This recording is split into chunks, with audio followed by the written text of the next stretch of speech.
Here we are, UBELONG. We're about to start our research project looking at the impact of international volunteers in Cusco.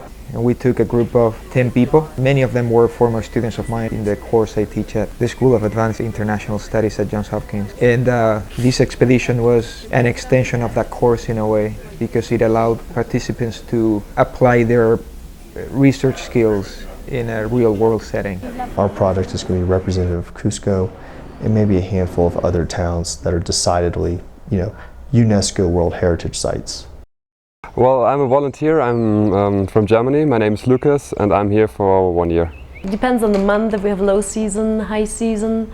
But they're coming from all over the world, actually. Offers you the possibility to volunteer in institutions dedicated to humanitarian help. I do enjoy traveling. I like seeing different places and experiencing different cultures, meeting different people. I did the backpacking stint for a little bit in Europe, and I thought, look, for this particular trip I wanted something different, and I think volunteering was just a good way for me to find something productive to do with my time while I was overseas. Learning to live without the conveniences of my everyday life in the United States, which will be interesting, but I'm excited to learn. I think it'll help me gain patience and learn what I'm capable of. Kids of this age, like 3-4 years old, just think it's loads of fun, and yeah, the project just really appealed to me. It seems like such a good cause, to help these children, really give them a good basis to grow and to get a good life. For future reference, to say that I was here and I did partake in volunteering, I think is a big benefit.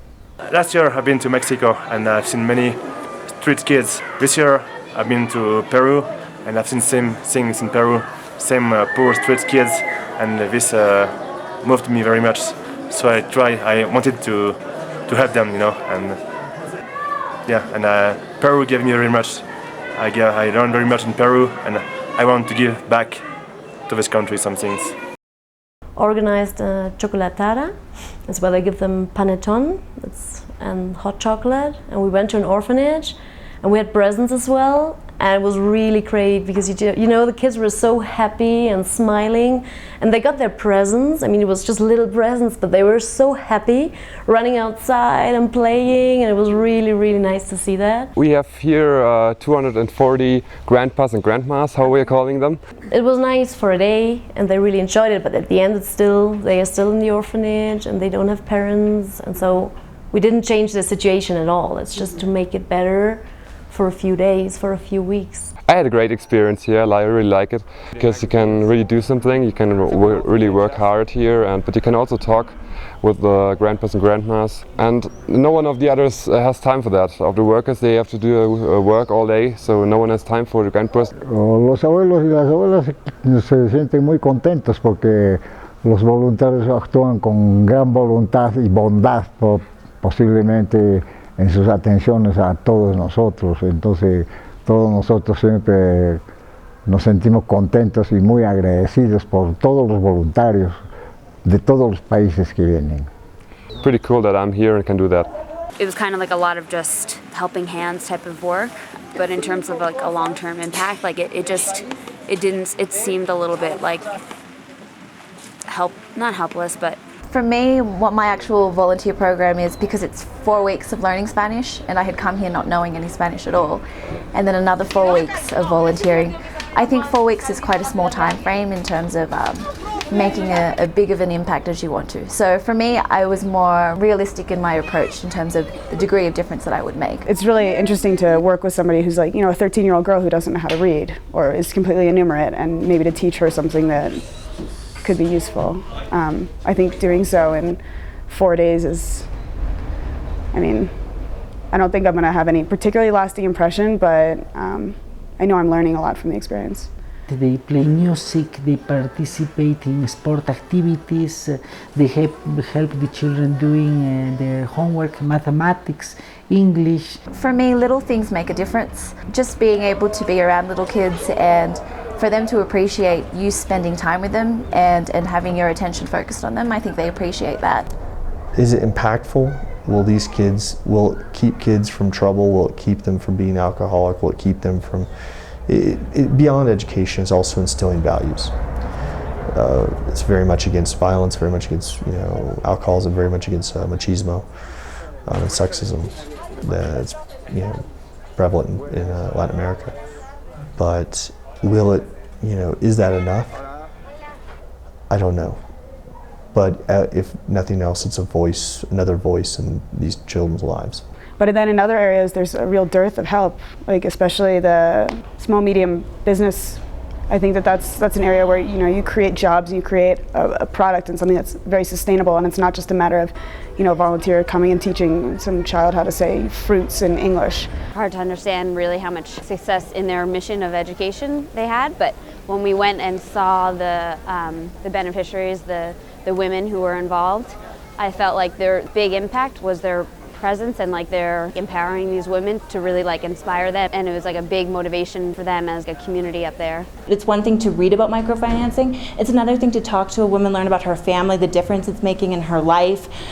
For me that was awesome. It really brought the whole thing home. They're always looking at things that are going on with education, with community health issues, with women's issues, so they're constantly thinking about what Peru needs to do to make itself more developed economically, as all those things are tied into economic development. And I think people are aware of the role volunteering can play in that development for this country. I had the opportunity to interview leaders of organizations who are locals and also foreigners.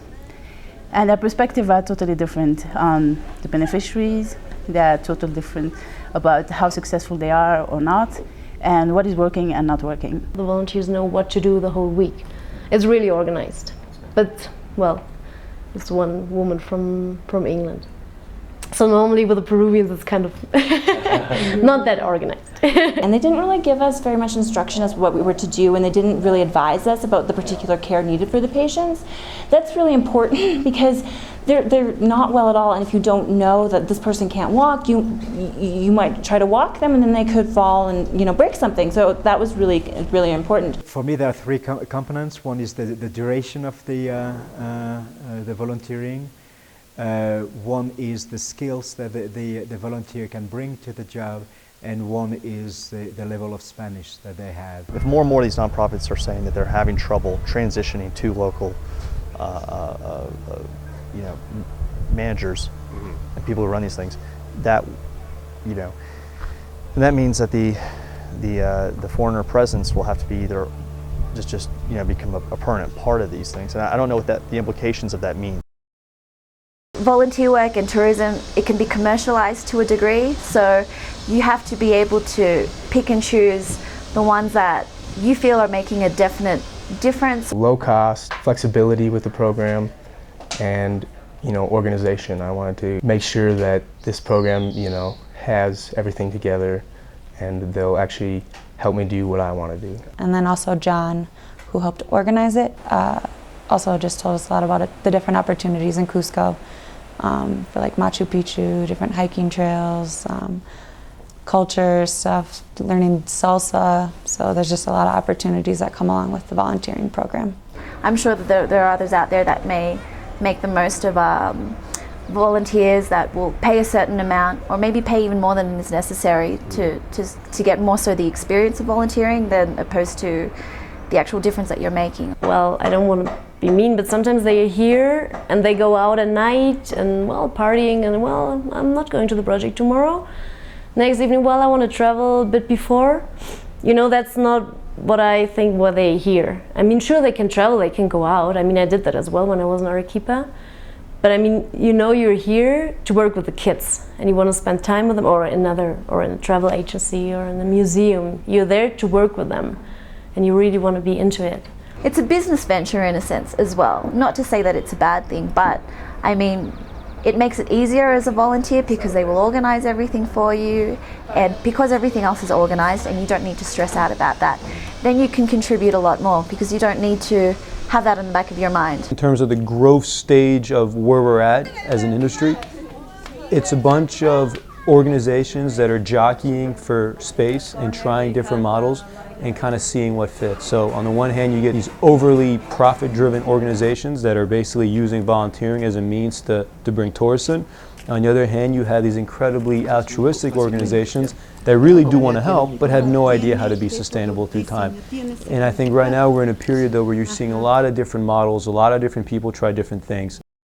This UBELONG expedition is very unique because it's a self-funded research project in an international setting. I have never heard of that before. A group of people that are getting together to go down to the field without funds and without a client to serve the international development community, to do some work that we hope will be useful. Having everybody on camera also will add not only credibility, but the emotional side of it, all that. You cannot have that in writing. It creates a different dynamic, but it's been interesting and quite an experience to use the video camera. From a research perspective, it brings a different set of eyes onto the process as well. Volunteering isn't a light thing. It's something very serious and something very real. And there's a lot of people that I don't think realize that though, and kind of see volunteering as just this added service to whatever else they're doing, whether it's a language school or a dance school or a hotel or a restaurant or whatever the case. Going down the road, I think the organizations that are economically self-sustainable and that are driven by real international development professionals are going to rise up, and that's when you're going to start seeing some of the higher skilled opportunities because you know, as difficult as it is to offer an education or a caregiving opportunity, it's 100 times more difficult to offer a business or a health opportunity. Ok, no pienso que sea tan, yo pienso sí, entiendo que después el niño se acostumbra a tener ese afecto con una persona extraña y convive, a tener esa paz, ese amor, esa atención, por lo que antes no ha tenido. Pero yo pienso más que malo es bueno, porque uno, la madre en el tiempo en que después se encuentra con su hijo puede ver el cambio de su niño. No es un cambio muy radical, pero al menos que el niño lo siente como más tranquilo, tiene más confianza. Se siente que también la madre puede aprender y decir, ah, mira que mi hijo tuvieron más atención, le dieron un espacio, un tiempo de atención y ahora tiene un mejor comportamiento. En la casa está más tranquila, está más relajada. Y claro que tanto la madre como el niño saben que no es parte de su familia, pero es una persona de apoyo con quien pueden contar y con quien pueden, no sé, disfrutar 4 horas de su día. Y no es tan malo, para mí no lo es. Pienso que es más como un aprendizaje entre culturas y más por mis profesoras, porque entonces ellas piensan y dicen, ok, wow, si yo le doy un espacio a mi hija un domingo o hago esto, creo que mi relación con mi hija será mucho mejor. Es como un ejemplo de vida. Y sabemos que esta persona, claro que está fuera de nuestra vida, pero que nos da formas de vivir, que nos puede mejorar la situación. Esa es la idea central de John. Siempre por eso John decía, la idea de esto, chicas, no es solo trabajo. Lo que queremos es que ustedes tengan mínimo un dinero que ustedes puedan sobrevivir y luego puedan...